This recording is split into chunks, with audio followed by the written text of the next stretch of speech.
বন্ধুরা, আজ আনুমানিক 21,63,102 খ্রিস্টপূর্বাব্দের একটি অনবদ্য চরিত্র আপনাদের সামনে উপস্থাপন করব।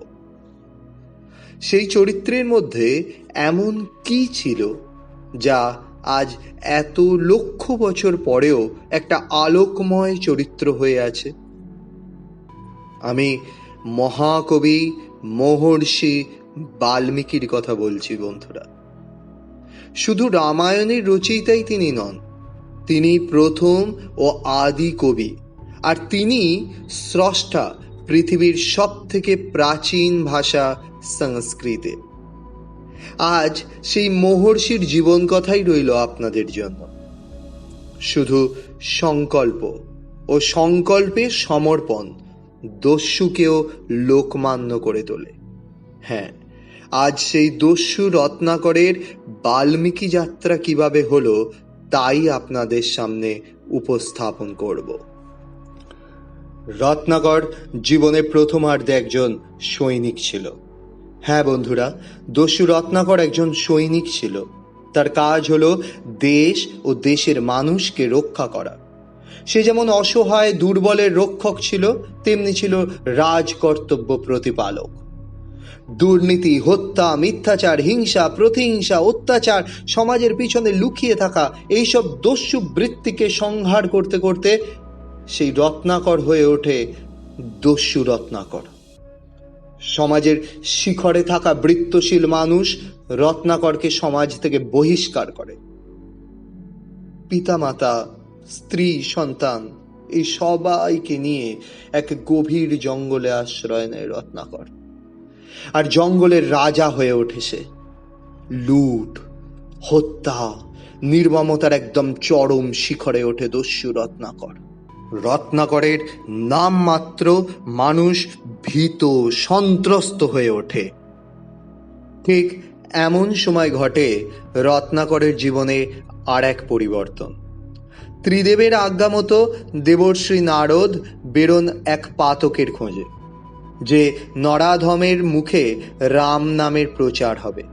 সেই পাতক নরাধম যখন রাম নাম জপ করে পবিত্র হয়ে উঠবে, তখনই পৃথিবীবাসী রাম নামের মাহাত্ম্য সঠিকভাবে উপলব্ধি করতে পারবে। এই আজ্ঞা মতো দেবর্ষি নারদ খুঁজতে থাকেন এক পাতককে, যে তার প্রভু রামের নাম প্রচার করবে পৃথিবীতে। ঘটনাক্রমে একদিন রাতের অন্ধকারে গভীর জঙ্গল দিয়ে নারদমণি যাচ্ছেন। তার পথ আটকায় দস্যু রত্নাকর আর তার সাকরেতরা। রত্নাকর ও বাকি দস্যুরা ঘিরে ধরে দেবর্ষিকে আর বলে, ব্রাহ্মণ, তোমার সাথে যা কিছু আছে সব আমাদের দিয়ে দাও, না হলে মৃত্যুর জন্য প্রস্তুত হও। দেবশ্রীর নির্ভীক দৃষ্টি ও ঠোঁটের কোণে মৃদু হাসি দেখে রত্নাকর ক্ষিপ্ত হয়। রত্নাকর বলে, আমায় দেখে তোমার ভয় হচ্ছে না ব্রাহ্মণ? আমি রত্নাকর, দস্যু রত্নাকর।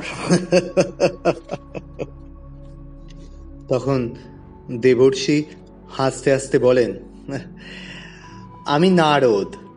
রত্নাকর, আমি তোমার অতিথি, আর আমি নির্ভয়, নির্ভীক। রত্নাকর, তুমি কি নির্ভয়? রত্নাকর বলে, কি বলতে চাও তুমি নারদ?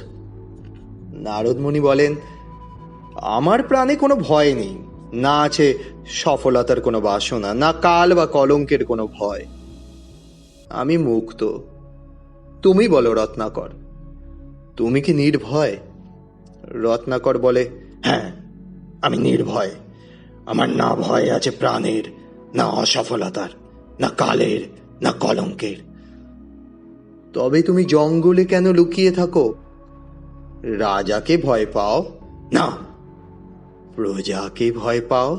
না। তবে পাপের ভয় নিজেকে লুকিয়ে রাখো? না, না। রত্নাকর, তুমি পাপ করো, পাপকে ভয় পাও, তাই তুমি নিজেকে লুকিয়ে রাখো। কি তাই তো? রত্নাকর তখন হাসতে হাসতে বলে, নারদ মুনি, তোমার নাম আমি শুনেছি। তুমি দেবতাদের কবি। কথার জালে আমায় বন্দি করতে পারবে না। শোনো, না আমি পাপ মানি না পুণ্য, না দেবতাকে ভয় পাই না দানবকে, না রাজাকে ভয় পাই না রাজ্যকে, না দণ্ডকে না বিধানকে। আমি রাজ্যের সাথে বিশ্বাসঘাতকতা করেছি, আমি সমাজের সাথে বিশ্বাসঘাতকতা করেছি, তাই এখানে এই জঙ্গলে আমি আমার সাম্রাজ্য বিস্তার করেছি। আর আমার হাতের এই কুড়ুল আমার প্রতিশোধের প্রতীক। নারদমুনি তখন আবার বলেন, কি সেই পাপ যা থেকে তুমি নিজেকে লুকিয়ে রাখো? রত্নাকর বলে, আমায় এত উস্কেও না নারদ যে আমি তোমাকে এক্ষুনি খুন করে দিই।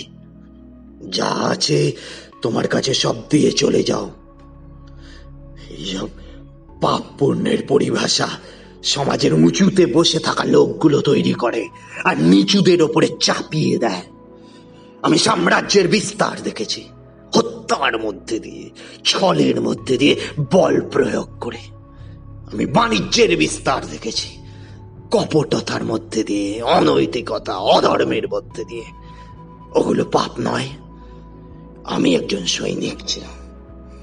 আমি দেখেছি যুদ্ধে হেরে যাওয়া সৈনিকদের স্ত্রীর ওপরে পশুর মতো অত্যাচার।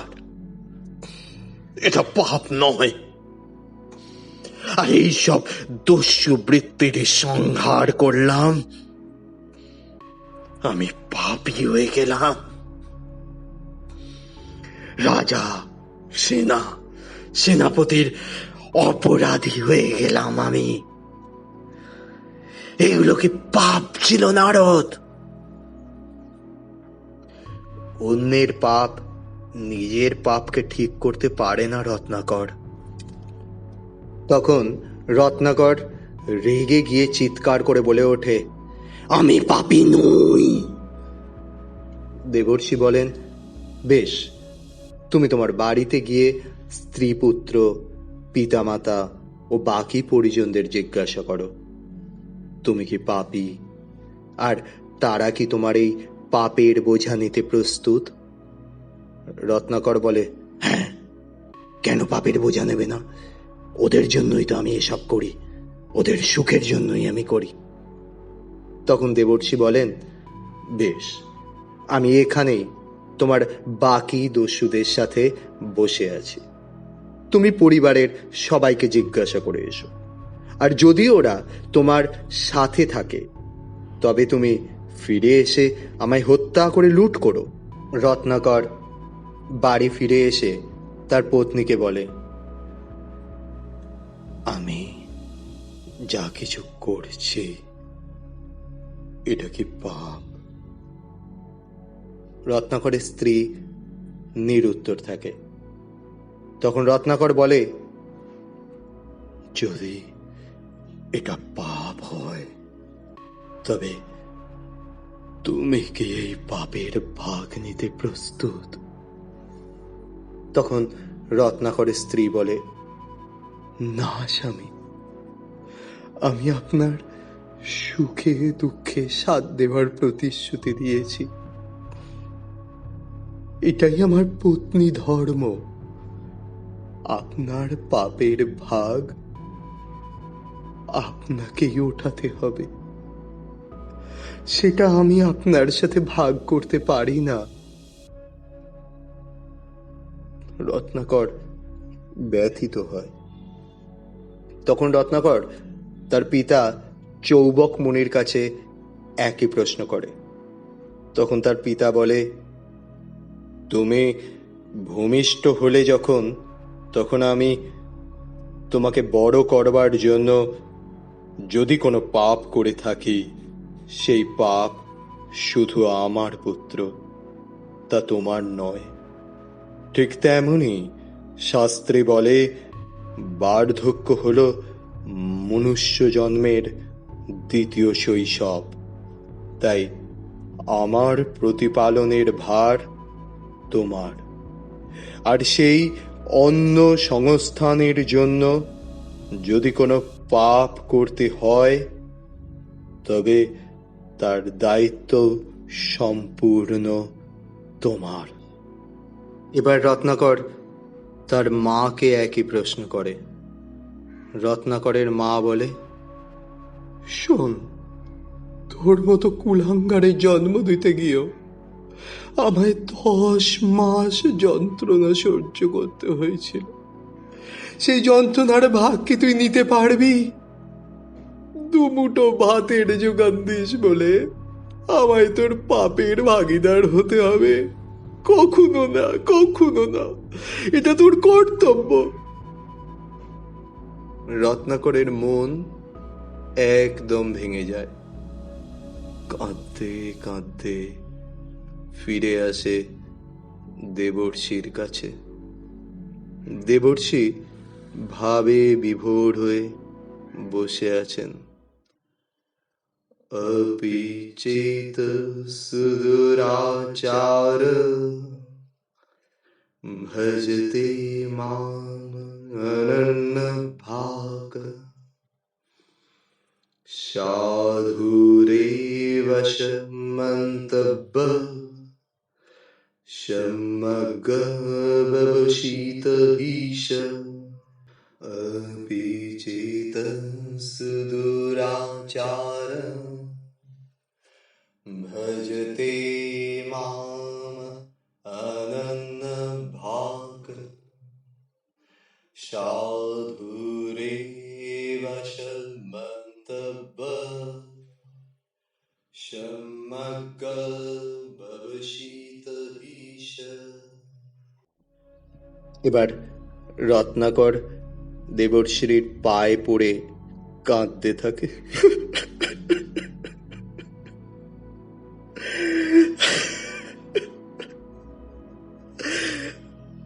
আজ আমি নিঃসঙ্গ হয়ে গেলাম দেবর্ষি, নিঃসঙ্গ হয়ে গেলাম। দেবশ্রী বললেন, না রত্নাকর, তুমি তোমার বন্ধু, আর তুমি এতদিন তোমার শত্রু ছিলে। তুমি তোমার অতীতের সংসার তৈরি করেছিলে, আর আজও তুমি তোমার ভবিষ্যৎ লিখবে। রাম, রাম, এই রাম নামই হবে তোমার পথ রত্নাকর। এই পথই তোমার ভবিষ্যতের পথ তৈরি করবে।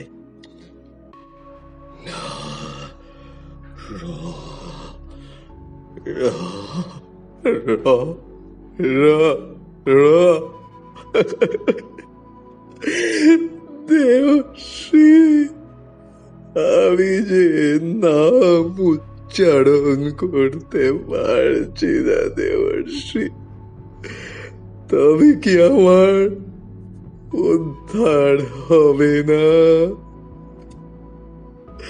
আমি কি পাপ মুক্ত হতে পারবো না দেবশ্রী?